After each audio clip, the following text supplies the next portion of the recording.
Beautiful hall, I can say, is the Vice Presidential candidate of the Labour Party, Deputy Baba Ahmed, and his principal, the President-in-waiting, Peter, His Excellency Peter Gregory.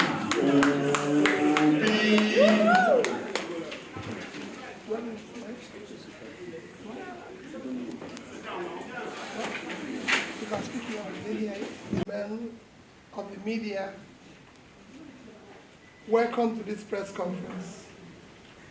Kindly permit me to make some few remarks on the recent ruling of the Supreme Court, the highest court in Nigeria. About a fortnight ago, I was traveling abroad on a prior scheduled engagement when I received a notice of Supreme Court that they were delivering judgment on the 26th of October 2020 on our challenge of the ruling of the Presidential Election Petition Court. That judgment has since been delivered as scheduled. The leadership of Labour Party has already pronounced its position on the judgment.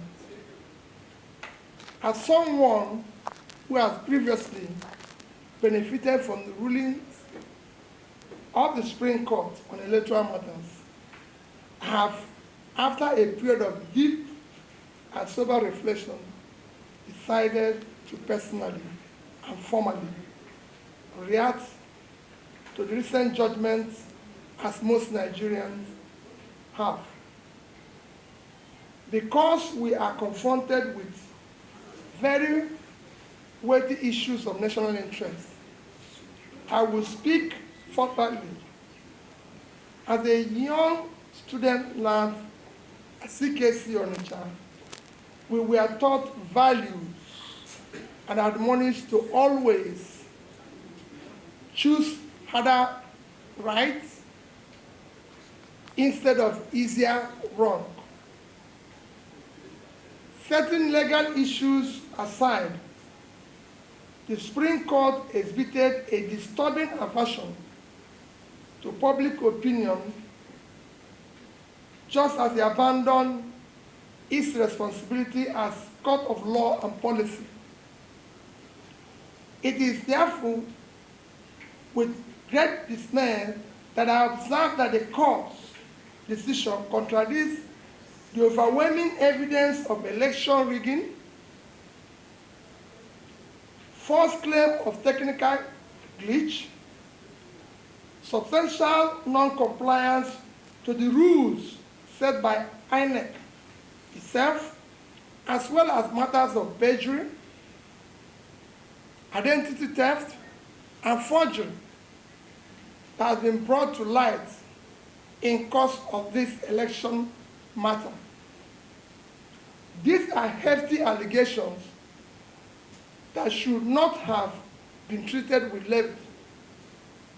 More apparent, the Supreme Court's judgment willfully condoned breaches of the Constitution relative to established qualifications and parameters for candidates in presidential elections.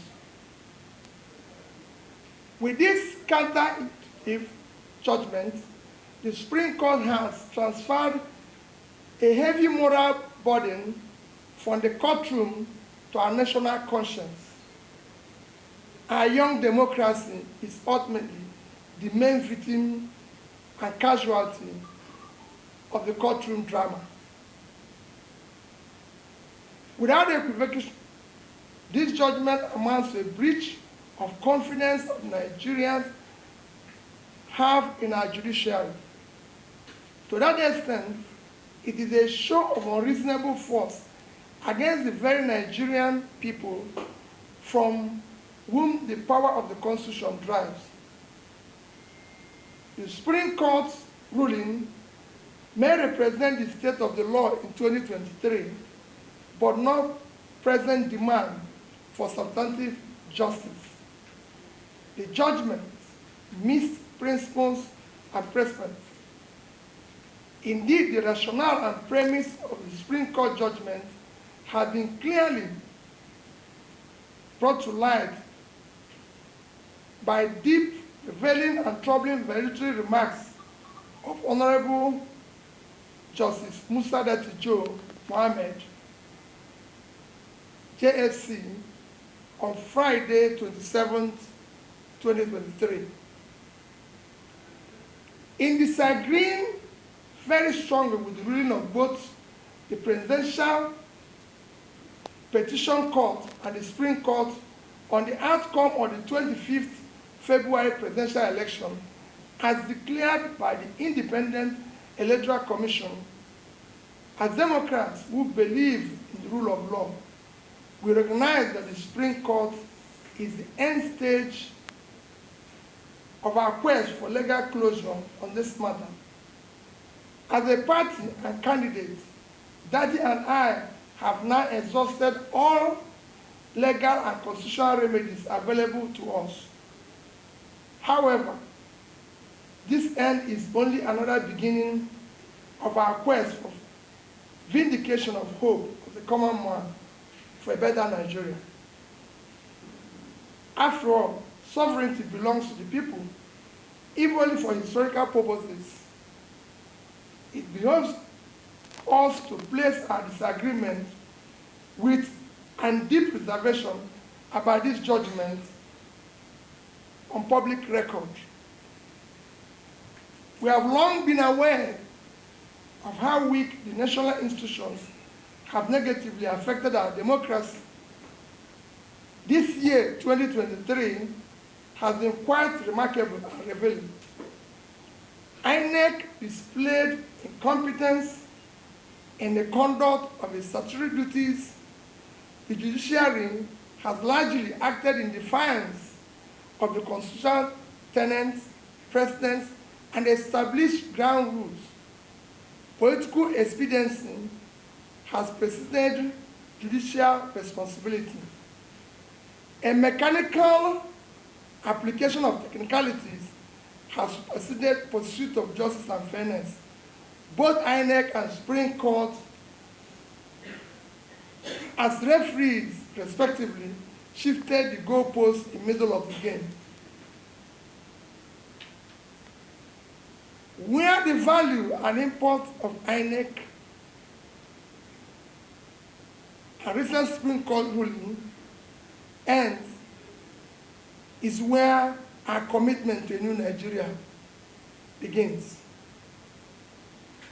Our mission has been more about anchoring a new Nigeria, and it remains unchanged.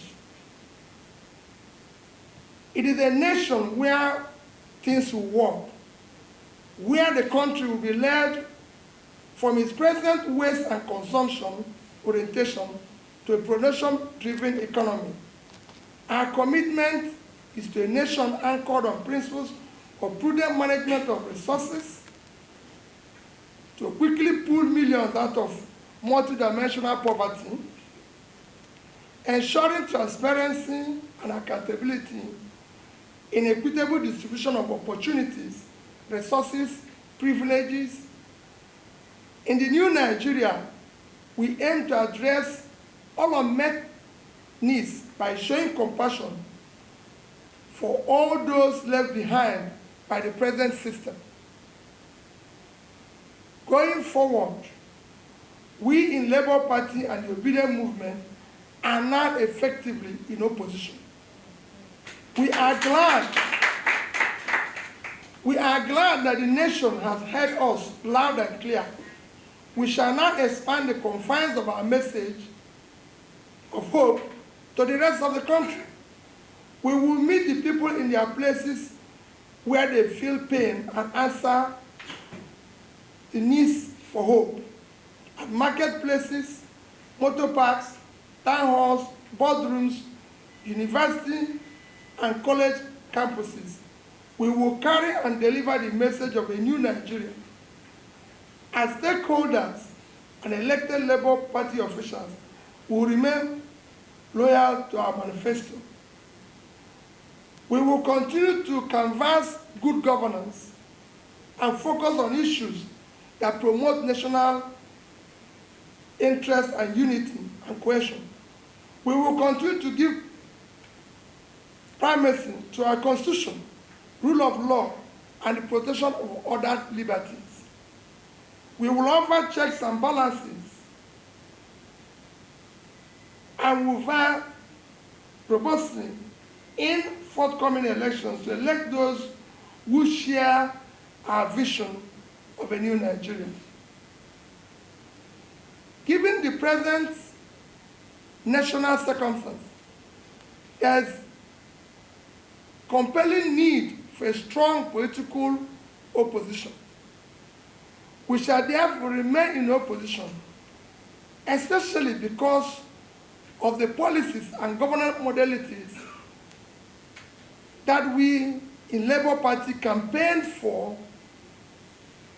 especially the issue of reducing cost of governance, moving the country from waste and consumption to production, reducing inflation, ending insecurity, promoting the rule of law, guaranteeing the responsibility to protect and stabilize our national currency, are clearly not the priorities of the present administration, nor is it interested in achieving sustainable development goals.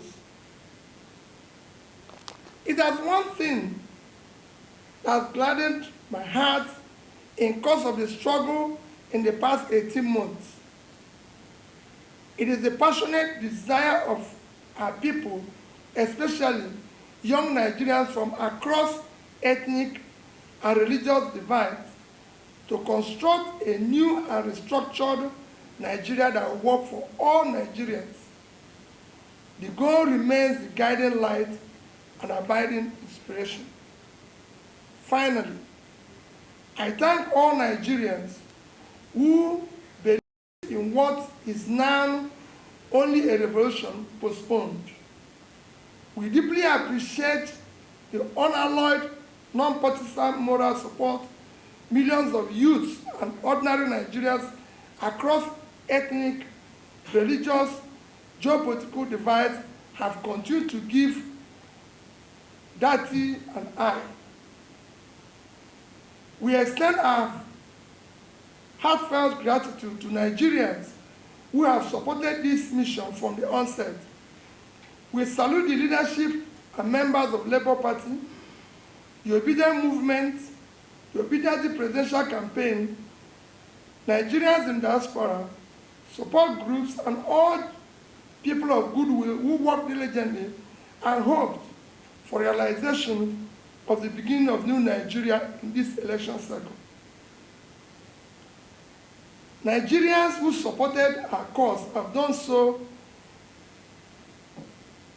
out of patriotism and their sincere conviction that our nation requires and deserves dedicated and visionary leadership who will lead Nigeria toward a brighter future.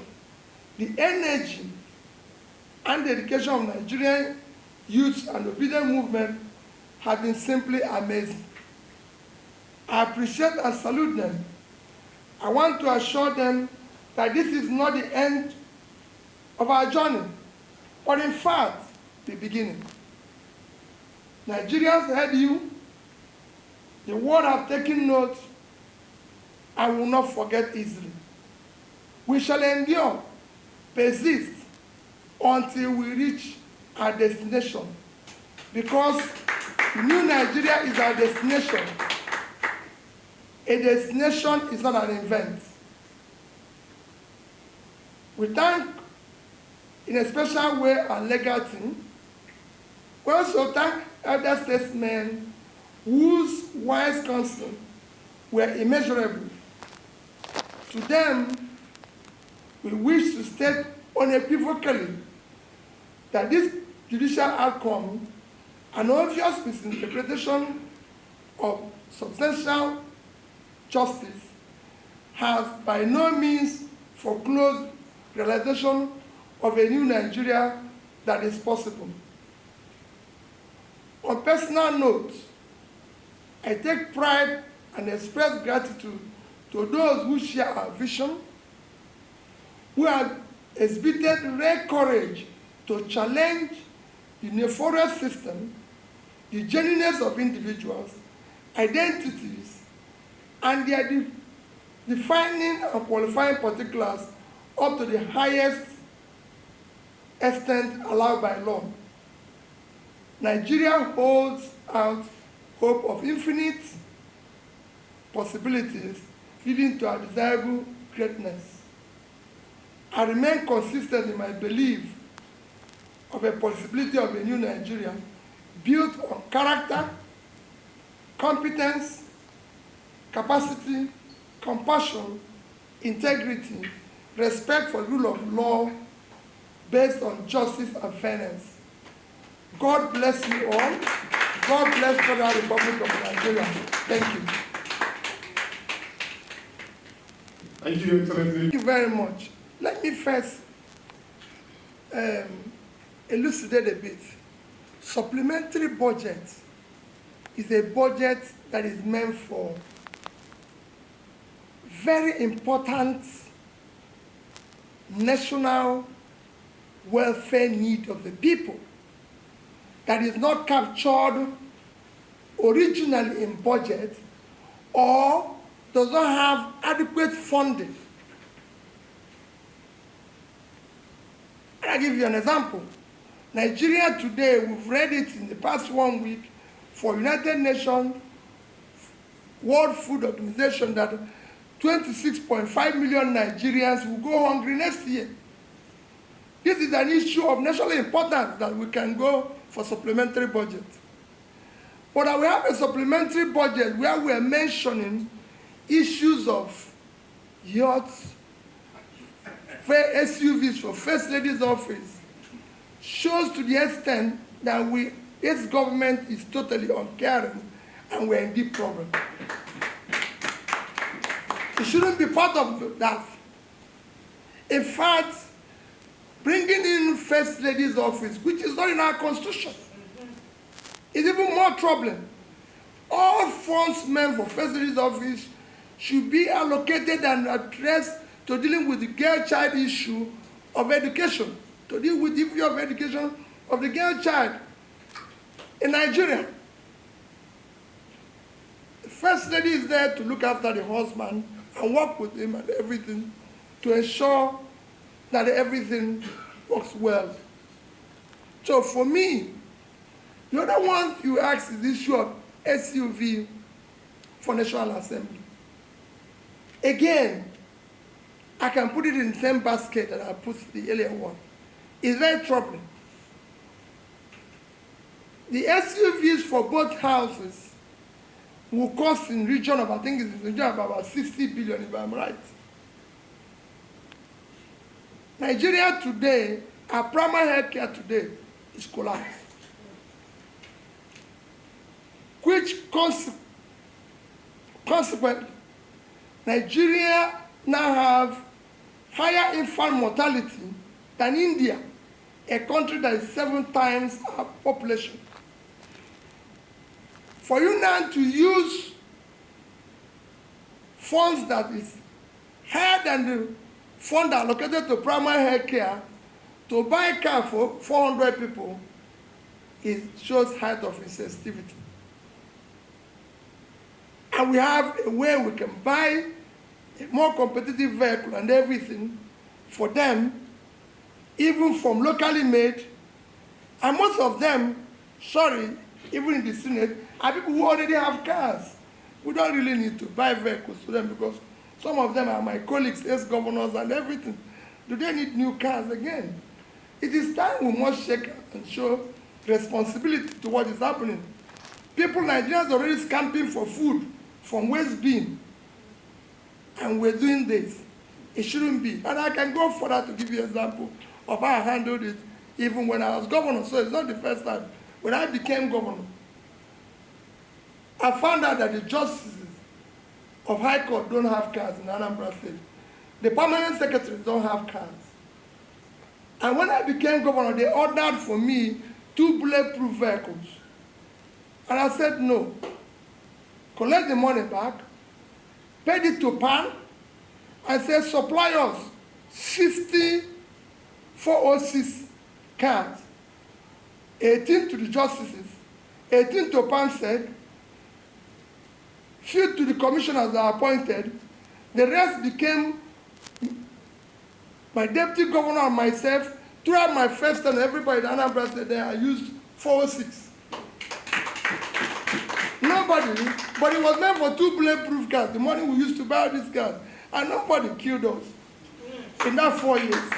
So it is time for us to use money very judiciously.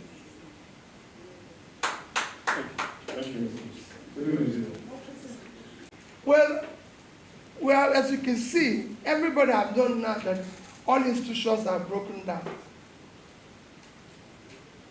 Like it's been now shown, it is now for all of us to work hard together to ensure that we save the country. Those who are in office do the right things. Those who are in opposition should ensure that the right things are done. And we will do so on our own part aggressively.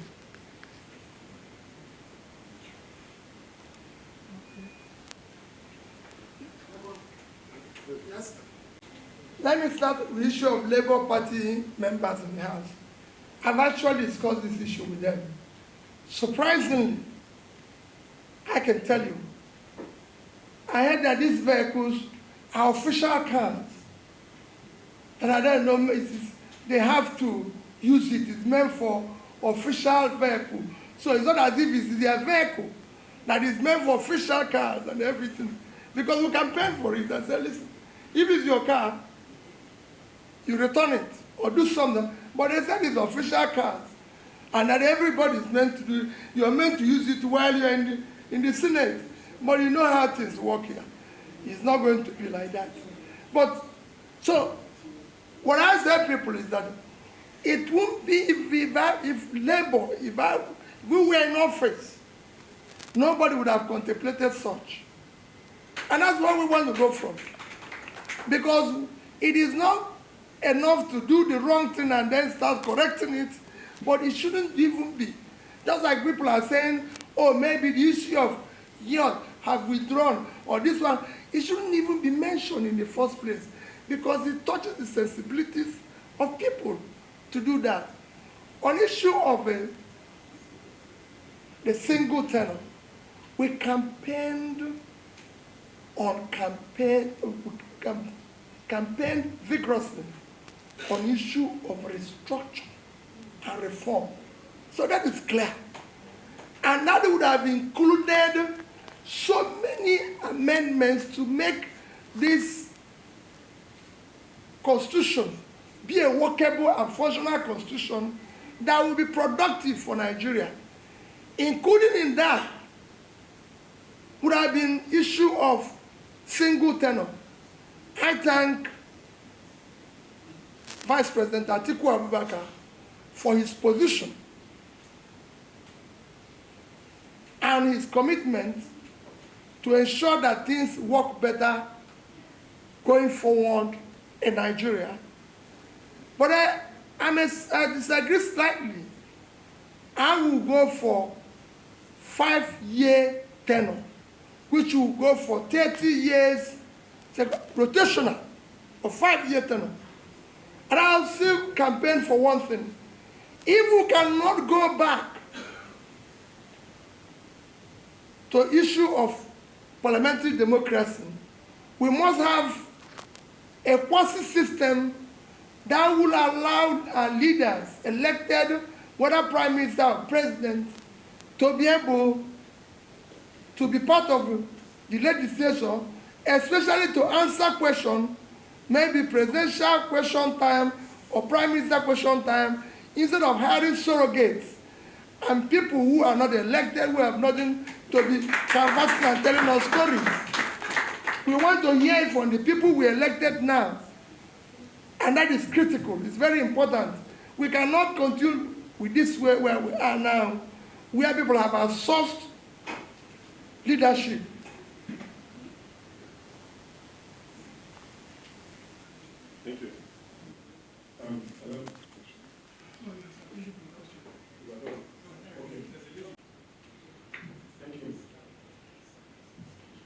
Thank you. We don't regret anything we did. We came out and campaigned on a new Nigeria. No other party did. And we remain, our position remain consistent. We're consistently consistent on that, on a new Nigeria. A Nigeria where things will be done properly. So we're not regretting anything. We don't know who knows tomorrow. If you can predict tomorrow, I think you will be here. We can't predict tomorrow, but I'm telling you where we are. Our commitment is on a new Nigeria, and we remain committed to it.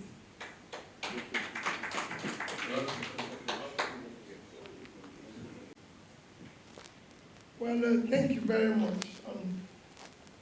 That's what we just said. For us, it's a destination.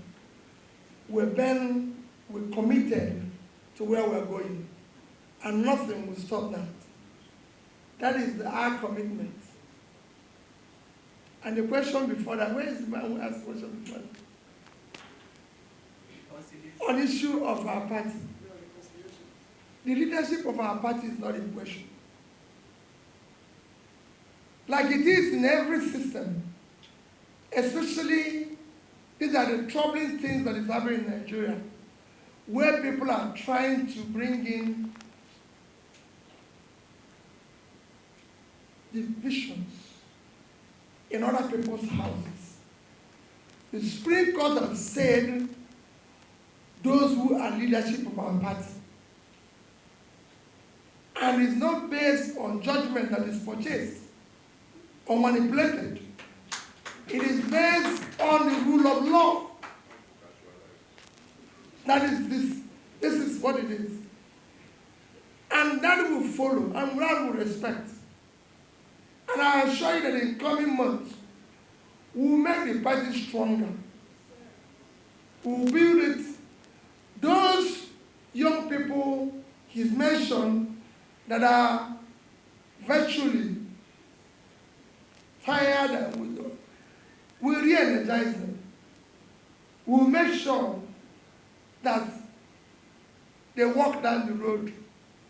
We'll make sure that we carry them along to our destination. We are committed to it.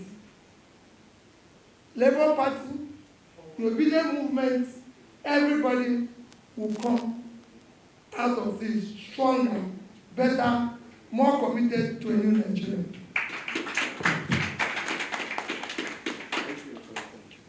Thank you very much, distinguished ladies and gentlemen, for your patience. Thank you. The future is dynamic.